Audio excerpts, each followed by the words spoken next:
Time now for the Friend Zone. We invite someone from within the building here at Fox to join us.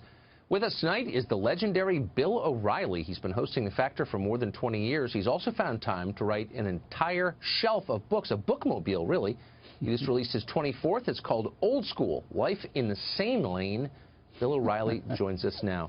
Bill, I think I'm the only one who's interviewed about this book who's actually read it, and I really liked it. I'm not just saying that. Well, thank you. I appreciate that, Tucker. Smart. You know, you're an erudite guy, and I figured you'd dive right into it, and it spoke to you, I bet. Well, it did, and I thought it was, you know, I'm always won over by humor. I thought parts of this were actually hilarious. But just to explain quickly the difference, what you're trying to do is to help people understand the difference between old school and snowflake. What does that mean, and how do you tell? Well, it's a philosophy of life. And those of us who were raised in traditional homes, as I was, we adopted, many of us, old school. I don't like the word values because that says that people who aren't old school don't have good values, and that's not what I'm getting at. All right? It's a point of view. It's a point of view.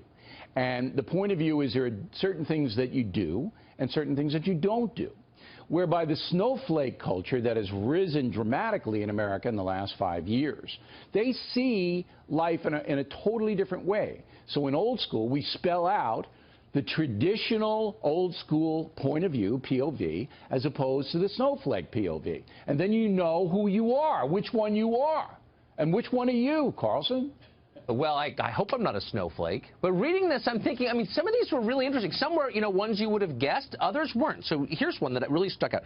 You know you're a snowflake if every single day, from the moment you wake up to the minute you go to sleep, you find something to be outraged about it, and it's all unforgivable. And I thought, you know, that's not just liberals who are like that, actually. This cuts across the lines. There are a lot of people who are conservatives who are like that as well. So it doesn't go down with your politics. Politics doesn't mean you're an old school or you're a snowflake. I mean, it crosses boundaries. One of the interesting things is I wrote this book with a guy named Bruce Fierstein, and Fierstein and I were on the Boston University newspaper, the Daily Free Press. He lives in L.A., all right? He's an old school guy, as I am, but he's a different kind of old school guy. I say that we go to the same school, but we take different buses. And so he's got a little bit of a different take on this whole thing, and I wanted that because, again, it's not, there's a whole bunch of subtleties involved in this philosophy. So reading this, one of the things that kept coming back was just how annoying some of these attitudes are, and I thought to myself, well, how do we get here? Do you think the country being really rich for 100 years has contributed to this? I think there's a softness that have come into the culture, and then I write about my father. My father's one of the stars of the book because he's the ultimate old school guy, and that he suffered through the Depression, and then he went to World War II, and that toughens you up.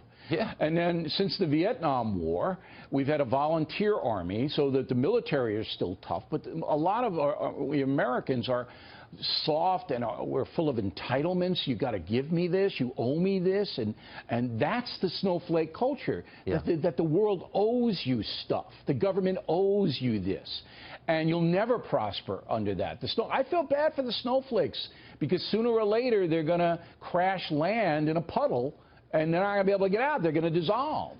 And that's what I'm trying to get across is if you're a snowflake and you're committed to that, at least read old school, because there's stuff in there that will help you. So one last thing that kind of surprised me, Billy Joel, you hold up, someone you grew up with, same age, same town. You hold him up as an example of someone who's old school. I would not have guessed that. I know, and the others, I'm not going to say who the others are, that we have as good examples of old school folks are surprising as well.